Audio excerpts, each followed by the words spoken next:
The AH-64 Apache is a force of nature in the skies, a whirlwind of firepower, and one of the cornerstones of U.S. military might. It can swoop into battle with the confidence of an unrivaled predator. To say it's impressive is a gross understatement. But what if I told you that the grandfather of the Apache outshines it in more than a few ways? What you're looking at is the greatest attack helicopter that never was, the AH56 Cheyenne. Its groundbreaking technology and ambitious design paved the way for future combat models like the Apache. But there is a reason you don't see it as a mainstream helicopter within the vast arsenal of the U.S. military. Before the Vietnam War, the notion of employing helicopters in direct combat roles was either non-existent or considered ludicrous by military strategists.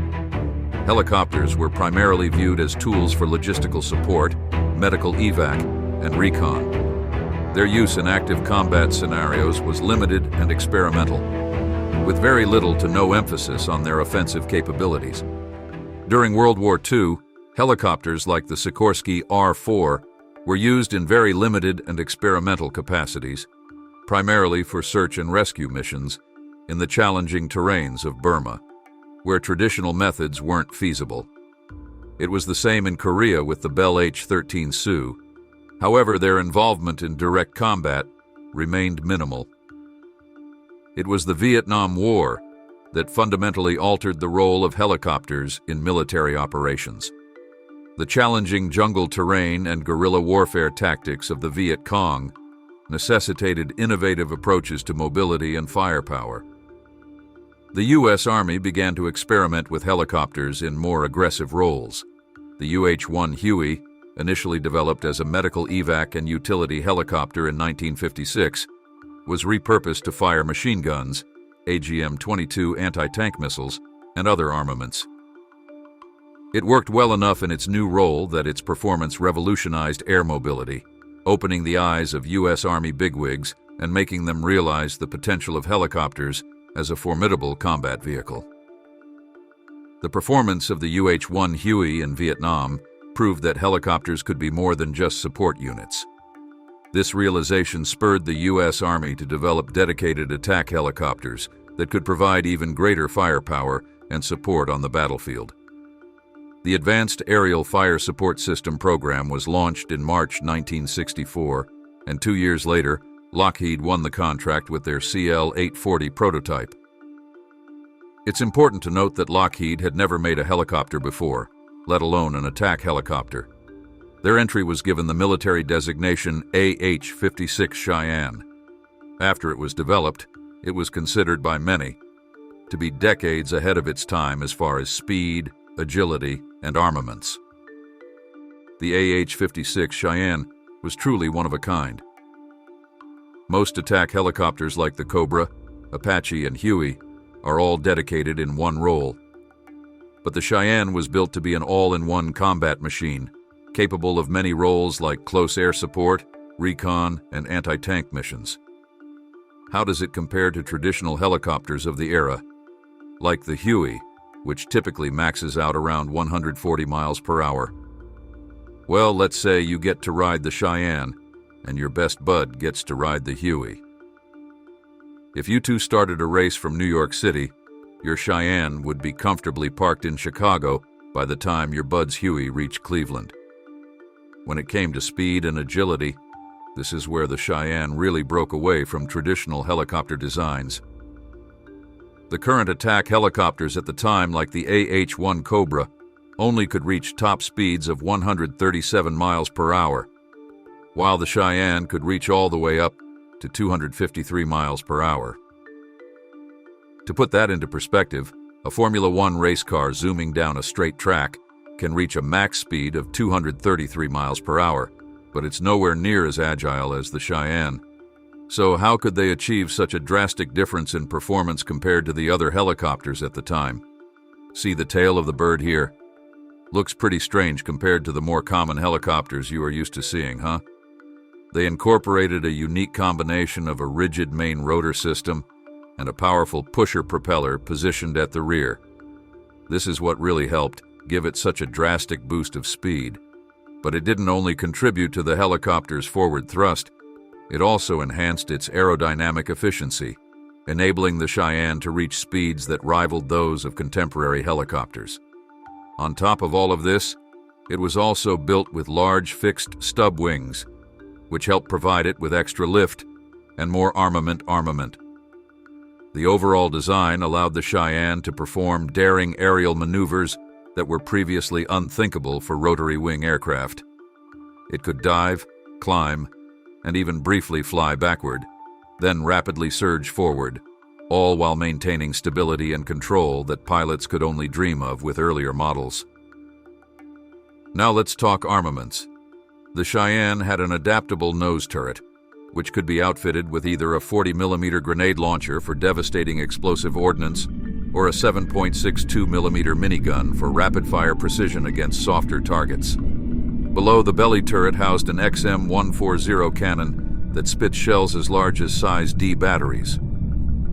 This weapon makes short work of lightly armored targets and can disable medium tanks by targeting their weaker roof armor. Beyond its primary cannon, the Cheyenne was equipped with a lethal array of rockets and Tau anti-tank guided missiles. Each could pierce the armor of tanks or disrupt enemy ground troop formations easily, thanks to the helicopter's sophisticated weapon sighting system with night vision capabilities and the use of the new helmet-mounted gun sight. Lastly, let's talk survivability. Picture yourself sitting in a car with bulletproof glass thick enough to stop a cannon shell. The Cheyenne's armored cockpit could withstand hits from 23mm high explosive rounds, similar to the size of a small cannon shell. Durable, huh? The helicopter's single-engine layout allowed for its more streamlined design and less overall weight. Its General Electric T64-GE-16 turbine engine powered multiple components, including the main rotor, anti-torque rotor, and pusher propeller, maximizing its fuel efficiency and performance, all while being easier to maintain. So in essence, the AH56 Cheyenne was a groundbreaking machine designed to redefine aerial combat. Its blend of speed, firepower, and survivability set it apart from anything that had come before, and it laid the groundwork for future attack helicopters like the AH64 Apache. But speaking of the Apache, why don't we do a little comparison? The AH64 Apache, developed in the 1980s, focuses more on survivability and advanced targeting systems. It embodies the lessons learned from Vietnam and incorporates a tandem seat cockpit for better crew coordination. Its design emphasizes armor protection, redundant systems for increased survivability, and a focus on precision strike capabilities. On the other hand, the AH56 Cheyenne was a pioneering effort to create a highly maneuverable attack helicopter capable of high-speed operations. As mentioned earlier, it has a maximum speed of 244 miles per hour. The Apache, however, trades some speed for enhanced survivability, reaching around 182 miles per hour at its maximum.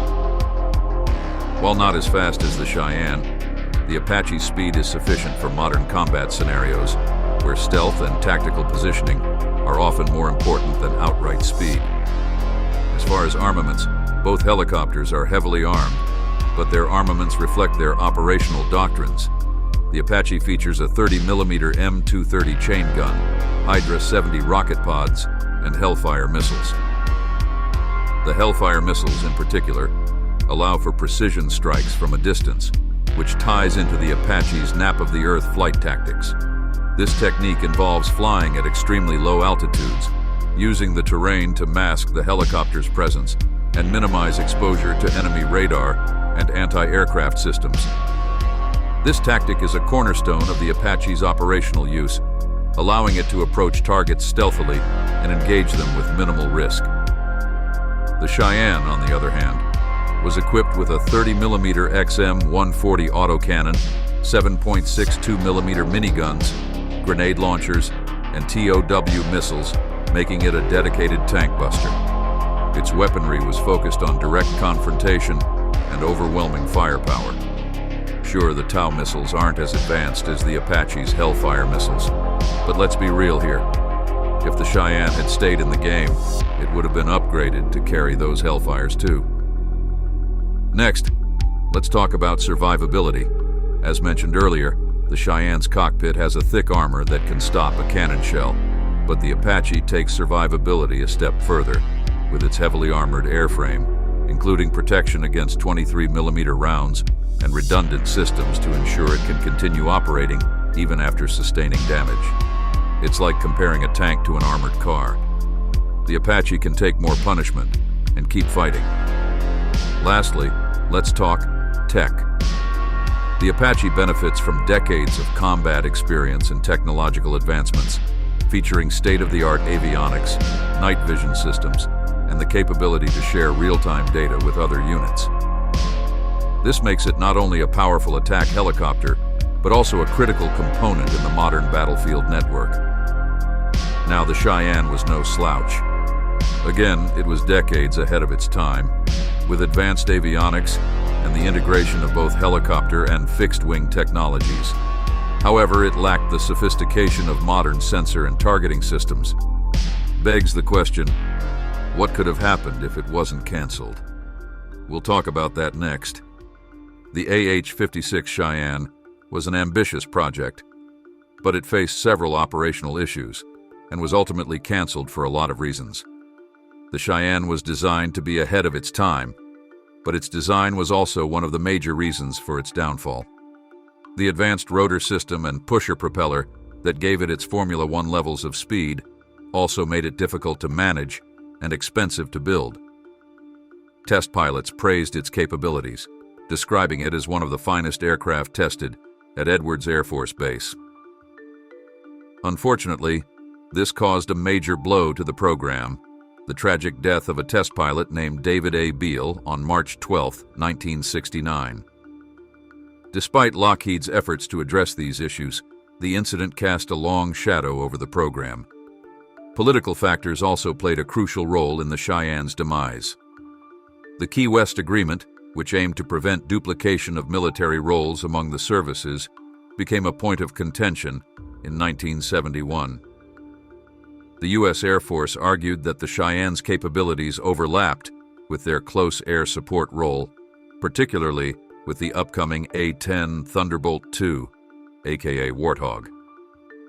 This claim of duplication was later proven to be inaccurate, but it still hindered the program's support.